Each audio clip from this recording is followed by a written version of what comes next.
네, 배선 시공하기 7번입니다. 벌써 7번째 시간이네요. 네, 오늘의 학습은요, 배선 시공하기 1번입니다.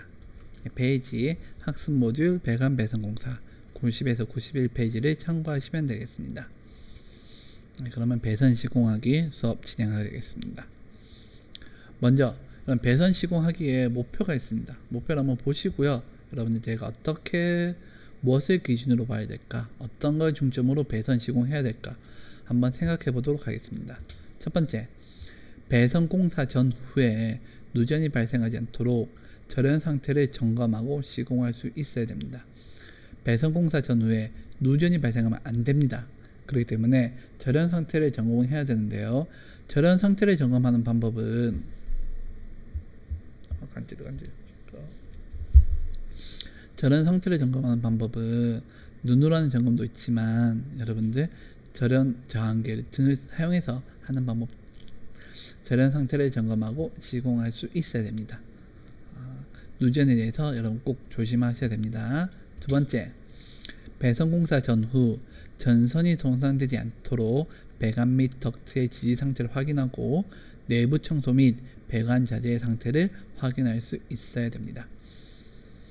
전선, 배선 공사를 한다고 해서 전선만 보지 않고요, 배관이나 덕트 등 배관 공사에 대해서 혹은 덕트란 배관 공사에 대해서 조금 더 집중력 있게 여러분 배관 공사도 같이 확인해야 된다는 것, 그리고 내부 청소 및 배관 자재 등도 확인해야 된다는 것 기억하시면 되겠습니다.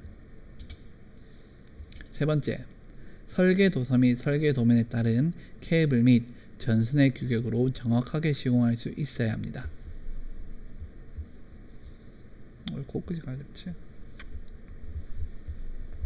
여러분, 설계 도서 및 설계 도면이 보시면 여러분 어떤 전선을 사용하는지, 어떤 케이블을 사용하는지가 규격이 다 나와 있습니다. 그 규격대로 정확하게 시공하셔야 됩니다. 전선이 없는데 하고 작은 거 쓰시는 것이 아니라 거기 나와 있는 전선을 중심으로 전선을 기준으로 시공해야 된다 기억하시면 되겠습니다. 그럼 여러분 설계 도면과 설계 도서를 보는 방법도 키워야겠지요. 4번, 사고를 예방하기 위해서 전선의 접속 개소를 규정대로 절연 처리할 수 있어야 됩니다. 전선을 단순하게 접속만 하는 것이 여러분 그냥 연결만 하는 것이 아니라 연결하는 방법이 있고요, 접속하는 규정이 있고요, 접속하는 내용이 있습니다. 여러분 접속하는 방법을 그대로 하셔서 절연 처리까지 마무리 하셔야 여러분 전선을 올바르게 접속했다라고 이야기할 수 있습니다. 그러니까 여러분들이 전선 접속하는 방법을 하시려면 약간 힘드시지만 연습을 많이 하셔야 여러분들이 올바르게 접속을 할 수 있을 것입니다. 5번, 접촉 저항에 의한 사고가 발생하지 않도록 단말 처리에 볼트 조임을 적절히 할 수 있어야 한다라고 되어 있습니다. 이때 단말 처리라든지 볼트 조임 같은 경우는 전선이 가다가 그러면 배선 시공은 전선만 가는 것이 아니라 마지막 기구까지 연결하는 것이 배선 시공의 끝입니다. 그렇게 하려면 마지막 연결할 부분 연결할 때 올바르게 연결해야 사고가 나지 않는다 이 말입니다. 안 그럴 경우에 여러분들이 저항에 의해서 여러분 가끔 한 번씩 여러분 콘센트에 여러분 콘센트에 코드를 꽂을 때 한 번씩 불꽃이 튀는 거 보신 적이 있으십니까? 여러분 단말 처리에 볼트 조임이 제대로 되어 있지 않으면 움직일 때마다 불꽃이 튈 수도 있고요, 여러 가지 문제가 발생할 수 있습니다. 그렇기 때문에 사고가 나지 않도록 볼트 조임을 적절하게 해야 됩니다. 여러분 이 5가지 목표를 꼭 기억하시고 이렇게 배선 시공해야 되는구나 생각하셔서 여러분 이제 배선 시공하기를 들어가도록 하겠습니다. 책에 보시면 여러분 전자적 병형, 책에 보시면 여러분 이론 파트라고 해서 전자적 병형이라는 말이 적혀져 있습니다. 이게 무엇인지 한번 알아보도록 하겠습니다.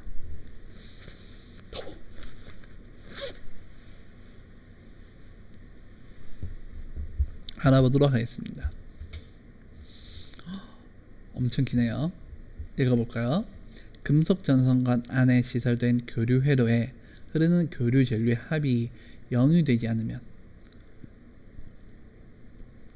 여러분 여기서 포인트는요 교류인 경우입니다. 교번 자속에 의해 금속 전선 간의 기전력이 유기되어 맴돌이 전류가 흐르게 됩니다. 이 맴돌이 전류가 금속 전선관을 과열시키죠. 따라서 반드시 단상 교류 회로의 전원선과 접지선은 한 개의 금속관 안에 배치해야 된다란 말입니다. 맞아 이게? 잠시만.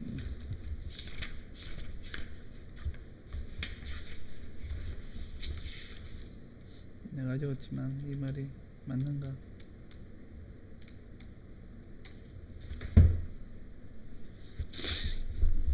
네, 이렇게 해야 됩니다. 쉽게 한번 풀어서 설명드리도록 하겠습니다. 여러분 이제 전자제표형의 기본적인 조건은 여러분 금속 전선관 안에서입니다. 금속이 아닌 일반적으로 여러분 합성수지 같은 경우는 맴돌이 전류가 흐른다고 하여도 전선관이 과열되지 않습니다. 금속이기 때문에 과열되는 겁니다.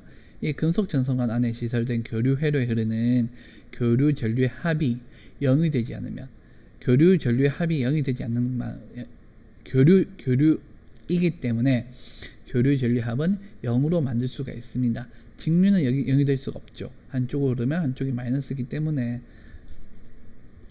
그래서 다시 쉽게 한번 설명하도록 하겠습니다.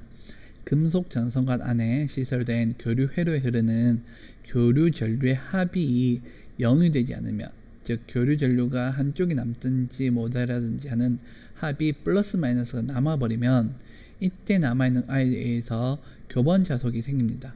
교번 자속이 생긴 이유는 교류이기 때문에 교번 서로 번갈아 가면서 자속이 생기는 거죠.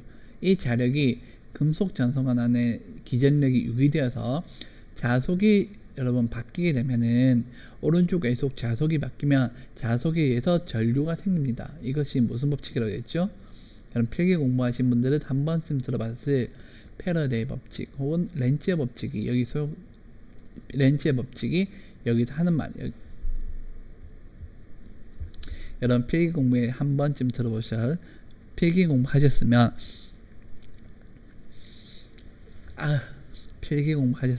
한 번쯤 들어봤을 렌츠의 법칙, 패러데이 법칙이 여기 해당된 말입니다. 이 기전력이 유기되어서 맴돌이 전류가 흐르게 됩니다. 그럼 이 전류에서 금속관은 점점점 뜨거워지게 되죠. 금속관이 뜨거워지면 무엇이 안 좋다고 했죠? 전선관이 뜨거워지면 온도가 올라가고요.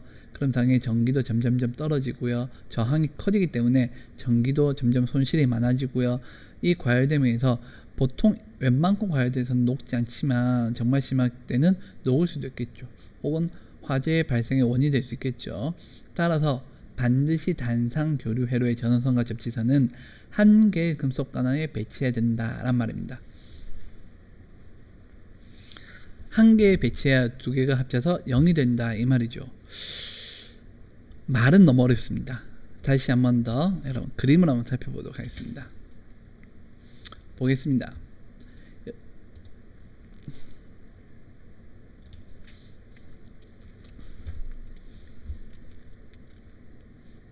한번 볼까요? 그림을 한번 살펴보겠습니다. 예. 금속 전선관 안에 여러분 전선이 있는데 바른 방법과 틀린 방법이 있습니다. 무엇이 다를까요? 이때 단상은요, 여러분 단상은요 첫 번째를 1번이라고 2번 이렇게 쓰겠습니다. 옳은 방법은 한 금속 전선관 안에 1번과 2번이 동시에 지나가야 됩니다.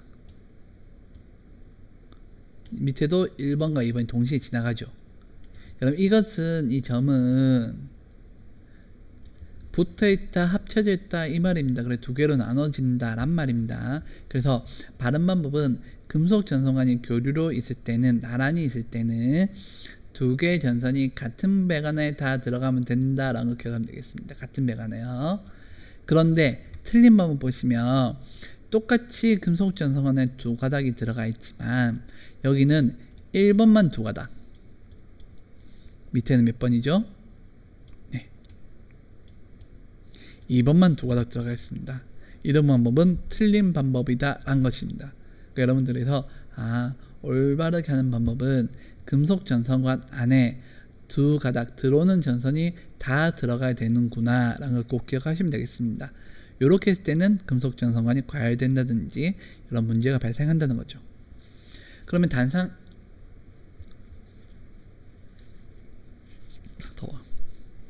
단상 이선식이 아니라 그럼 삼상은 어떻게 될까요? 네, 삼상을 살펴보도록 하겠습니다. 발음만 보시면 이거 1번, 2번, 3번이라 치면은 각각의 금속 전선관 안에 1번도 한 가닥, 여기 보면 얘기했죠, 이거 2번도 한 가닥, 몇 번이죠? 예, 3번도 한 가닥, 한 배관 안에 1번, 2번, 3번이 다 들어가 있습니다. 여기 똑같이 1번, 2번, 3번이 다 들어가 있죠. 이런 경우가 올바른 방법이란 겁니다. 이럴 때를 전자적 평형이 이루어졌다라고 이야기하는 겁니다.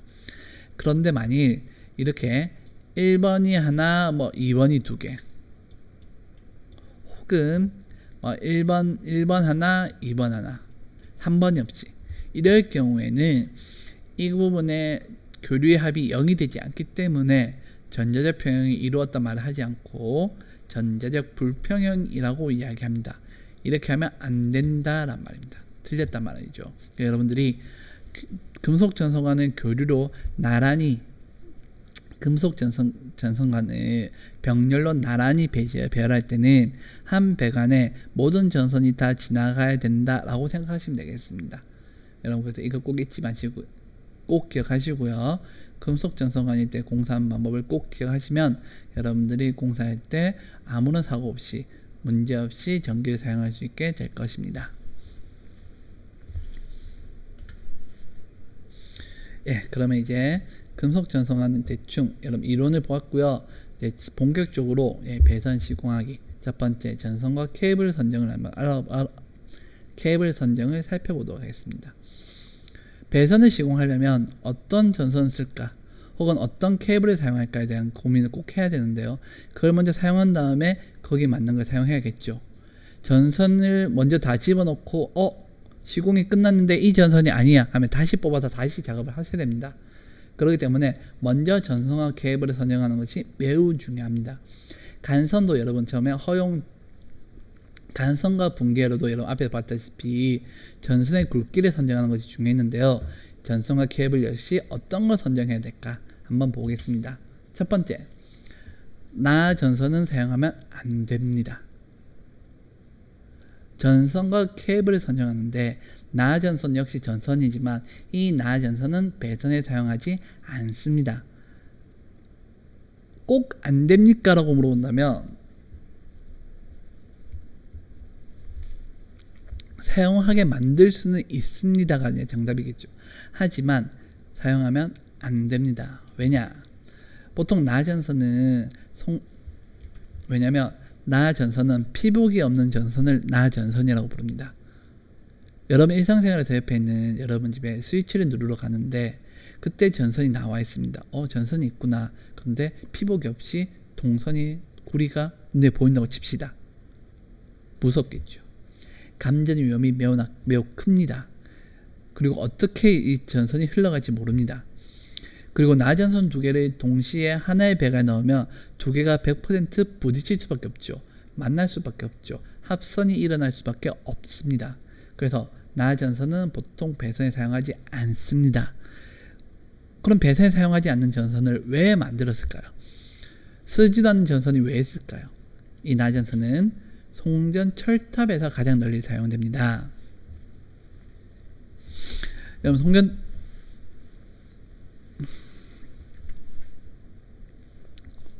송전 철탑이라고 하면은 여러분들 보실 때 산에 있는 큰 A형 철탑 보이시나요?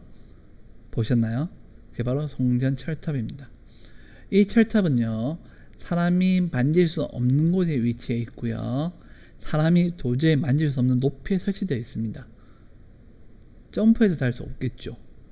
그렇기 때문에 이곳에는 나 전선을 사용합니다. 사람이 손이 닿지 않기 때문에 여러분 누전이나 감전의 위험이 없고요. 또한 이 전선이 피복에 있을 경우에는 안 그래도 굵은 전선이 무게가 더 무겁기 때문에 작업하기 어려워지고요. 또한 나전선은 송전선로는 매우 많은 전기를 보내기 때문에 열이 매우 많이 발생합니다. 이때 피복으로 감싸져 있으면 이 피복이 열을 감당할 수가 없죠. 그래서 감당할 수가 없습니다. 그래서 나전선을 가장 많이 쓰고 있습니다. 혹여나 여러분들이 송전 철탑에 올라가서 나전선을 잡는다 하면 거기까지는 제가 막지 못하겠지만 일반적으로는 여러분이 아무리 점프를 하든 무엇을 하든 잡을 수가 없는 것이 송전 철탑에 있는 그 전선이죠. 그래서 여기는 나전선을 사용할 수가 있습니다. 하지만 일상적인 여러분 주위에서는 나전선을 거의 쓰지 않는다라고 생각하시면 되겠습니다. 혹여나 나전선 쓴다면 이 나전선은 전기를 보내는 용이 아니라 고정하는 용, 이런 용도로 전혀 다른 용도로 사용하는 경우도 있긴 있습니다. 하지만 일반적으로 쓰지 않는다 기억하시면 되겠습니다. 2번 시설 장소를 고려하여서 적합한 절연 전선, 케이블, 캡타이어 케이블 등을 사용해야 됩니다.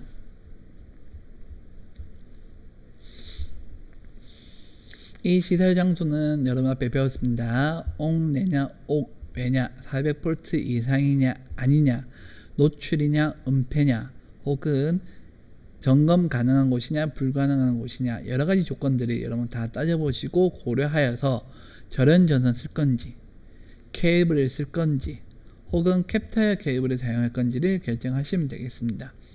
사실 기본적으로 어떤 걸 써도 그렇게 크게 상관없지만 왜 배관공사에도 어떤 공사를 다 적용해서 사용할 수 있지만 경제적인 이유 혹은 작업하는 그런 시간의 강도, 노동 등을 생각하셔서 여러분들이 결정하시면 되겠습니다.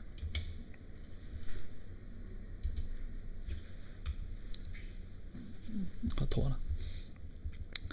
3번 KC에 규정한 저압 옥내 배선의 저압 옥내 배선의 사용 전선을 사용한다라고 되어 있습니다. KEC에 3번 KEC 규정에서 규정한 저압 옥내 배선의 사용 전선을 사용하면 됩니다. 사용이 두 번 들어가 있어요. 사용 전선을 사용합니다. 그럼 저압 옥내 배선의 사용 전선은 정해져 있습니다. 필요한 전선이 정해져 있고요. 이때는 KEC라는 곳에서 규정을 하고 있습니다. 앞에도 제가 앞부분 전압 강화할 때 KEC를 한번 더 설명했는데 이 KEC 규정이 뭔지 간단하게 보고 넘어가겠습니다. 원래 이 부분이 여러분 없었는데 2021년부터 이 아이가 적용되기 때문에 여러분들이 꼭 아셔야 됩니다. 이 KEC 규정은 전기 설비 기술 기준, 여기 나와 있죠. 이 주소에 들어가시면 위쪽에 보면 KEC라고 나와 있습니다. 첫 번째 기술 기준, 판단 기준, 마지막 KEC.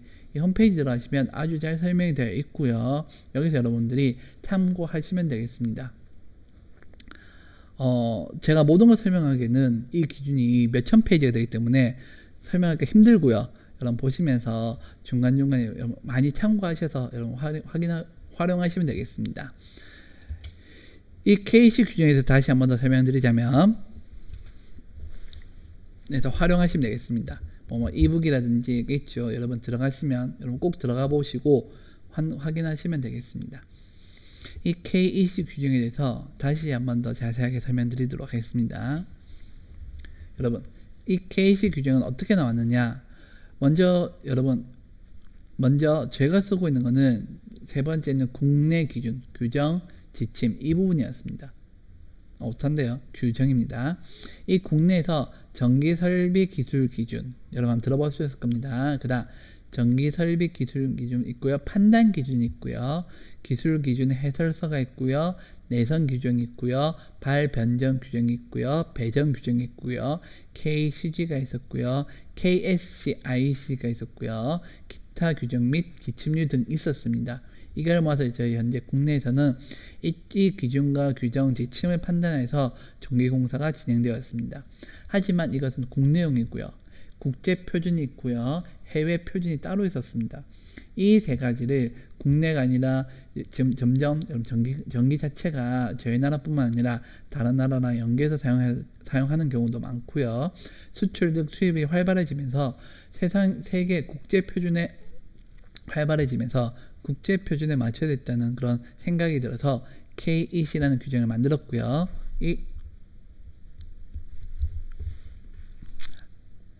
어디서부터 했어? 몰라. 다시 KEC부터 가신다. 짱.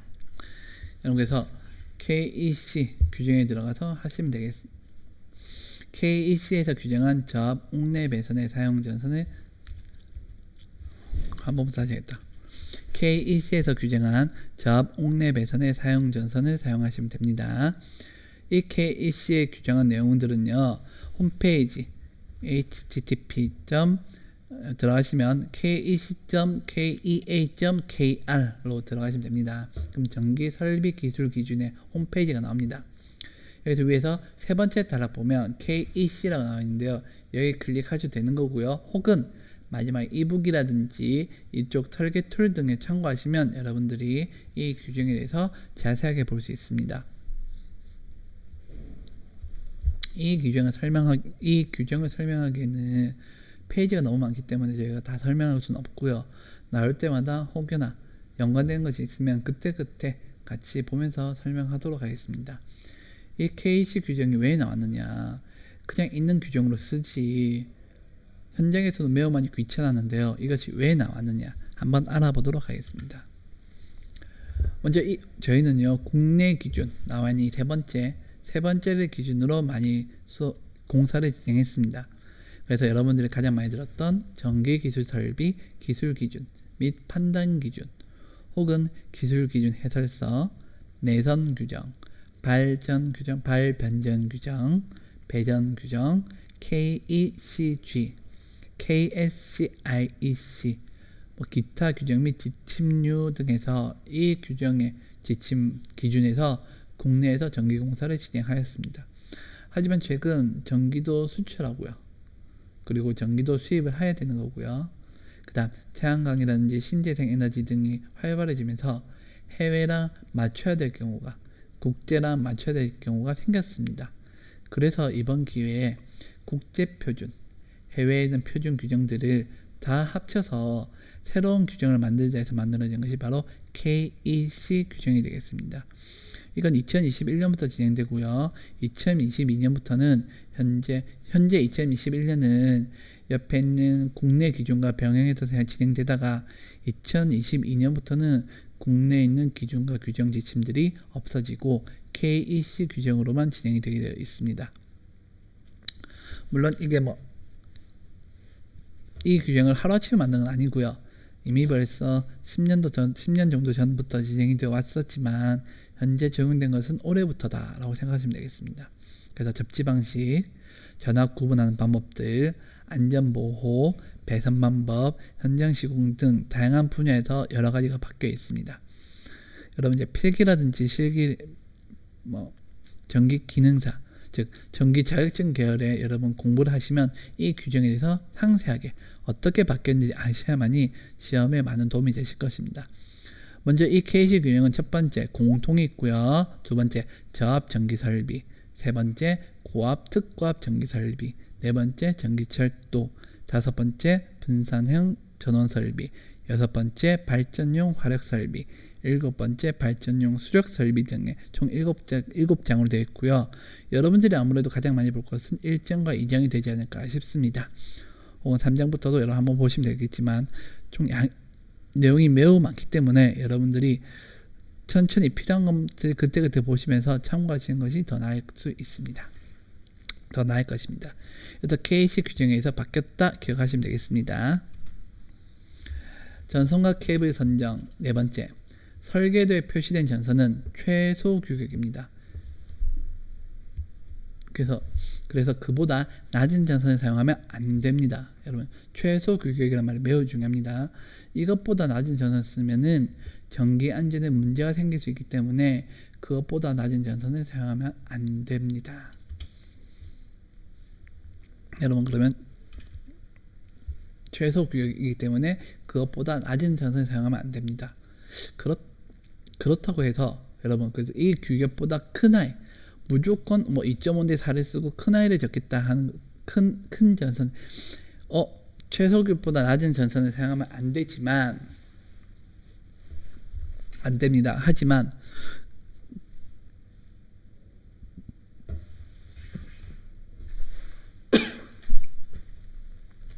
네. 4번 설계도에 표시된 전선은 최소 규격이기에 그보다 낮은 전선은 사용하면 안 됩니다. 최소 규격이라는 말이 꼭 기억하시고요. 그것보다 낮은 전선을 사용하면 전기 안전에 문제가 생기기 때문에 꼭 그것보다는 높은 등급의 전선을 사용하면 되겠습니다.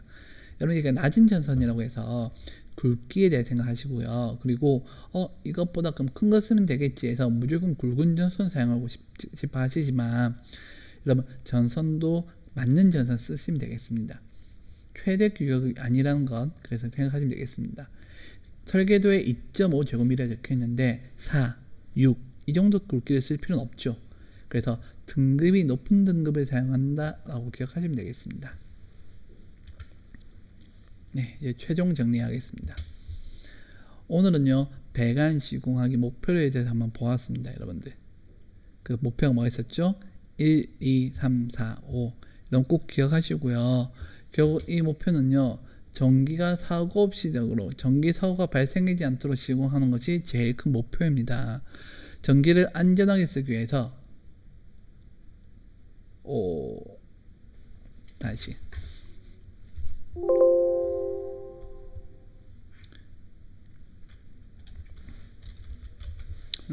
이거였네요. 예, 최종 정리하겠습니다. 예, 배선 시공하기 목표를 여러분 보셨고요. 그리고 뒤에 전선 및 케이블 선정하는 걸 잠시 보았습니다. 이 배선 시공의 목표는 결국 전기 사고 없이 시공하는 것, 전기 사고가 발생하지 않도록 시공하는 것이 최종 목표입니다.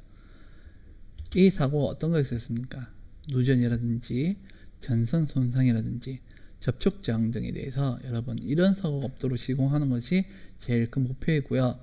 여러분들이 이런 것들 꼭 기억하셔서 원했던 전자적 병행이라든지 혹은 케이블 선정할 때 방법들을 꼭 기억하셔서 여러분들이 배선 시공하기 이 장을 배우시면서 어떻게 하면 전기 사고가 나지 않도록 시공이 되어질까? 그러면 그 규정과 그 목표는 법규는 어떻게 되어 있는 걸까를 참고로 하셔서 여러분 꼭 보시면 좋겠습니다.